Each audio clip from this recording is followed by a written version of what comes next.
Hello students, welcome to my YouTube channel Biology with Meenakala teacher.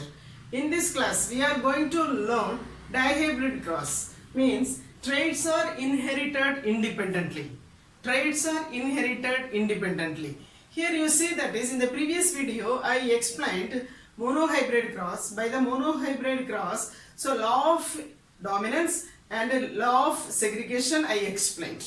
Okay, so whenever you are writing about this, that is laws of dominance and laws of segregation, you have to write the answer with monohybrid cross, with the explanation of monohybrid cross. When it is asked traits are inherited independently, you have to use that dihybrid cross. So that is in your 10th standard book it is given dihybrid cross traits are inherited independently.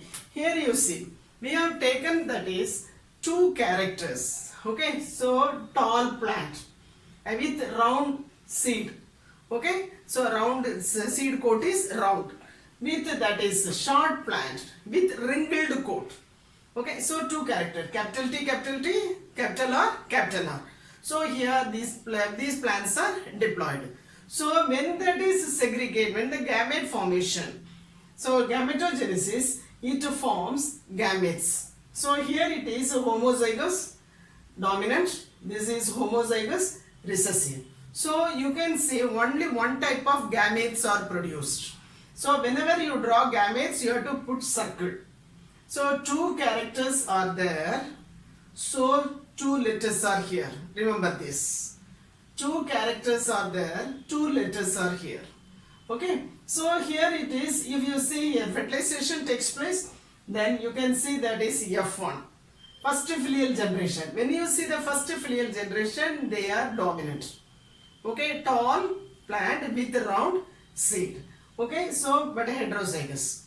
Okay, these tall plants. So by using this F1 plant is itself, that is fertilization takes place, pollination takes place among F1 plants. So that is selfing is written, self-pollination.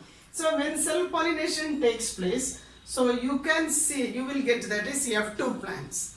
Okay, we will see the F2 progenies. Before seeing the F2 progeny, this heterozygous dominant, heterozygous means dominant only. See this plants, F1 progeny produces four different types of gametes. Four different types of gametes. You see here, this is male, here if you take female. So here male is producing four different types of gametes, female is producing four different types of gametes. How it is producing different types of gametes? So here the students are getting doubt. For your understanding, I will explain that is how can you find out the gametes. So this is your rough work. Okay, so to take that is anyone, male or female, you take capital T, small t, capital R. So we will draw it with a little space. Capital T, small t, capital R, small r. So this is one character. You take like this. This is one character. This is another character. So these two characters, from this character one allele is coming. From this character one allele is coming. Capital T, capital R, one gamete. So small t, capital R. That is another gamete. Okay. Next, if you see here it is R, with R, capital T, small r, one character. Small t, so sorry, small t, here it is small t, capital T, correct only it is. Okay, capital T, small r, small t, small r. So like this you have to make that is, it is, when you are seeing that is, I know, if you say no, you cannot write. So this one you have to do rough work. So you can find out the answer. Then you write this in Punnett square and find out the F2 generation. Okay, when this question is asked, no need of drawing the Punnett square. Now I have drawn this here to make you understand that is this concept. Traits are inherited independently. How can you explain in the exam? So when you are writing in the examination, on examination point of view, no need of drawing this. So here you see, so this is here, these gametes are taken here. So crossing over is taken place. Fertilization is taken place. It is producing the plants. So in this F2 progeny, you see these red colors are tall and round seed. Tall plant with a round seed. So this is capital, small t, smaller, homozygous recessive is short with wrinkled seed. Okay, so in between you see this tall with round seed, short with wrinkled seed.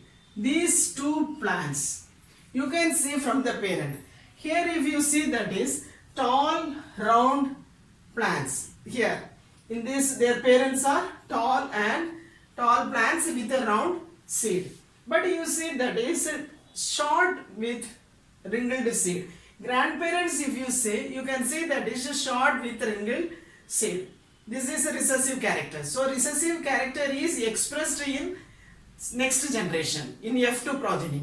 First, but you see here tall plant with round seed, short plant with wrinkled seed. These two characters are present in parent as well as in grandparents. But here you can see new progeny. So two plants with new mixtures you can find. So here you see that is a tall plant with wrinkled seeds, tall with wrinkled seeds, short with round seeds. These two plants these two progenies are new mixtures of plants. So from this you can understand this is one character. Tall plant is one, tall is one character. This tall is that is independently inherited. Capital T is going to one gamete, small t is going to another gamete. Like that round and wrinkled also, round is going to one gamete, wrinkled allele is going to another gametes. So like that these characters are inherited independently and expressed. Do you understand this? So from this experiment, from this answer, you can understand that is traits are inherited independently. Whenever this question is asked in the exam, you explain this answer with dihybrid cross. Okay? Thank you, students.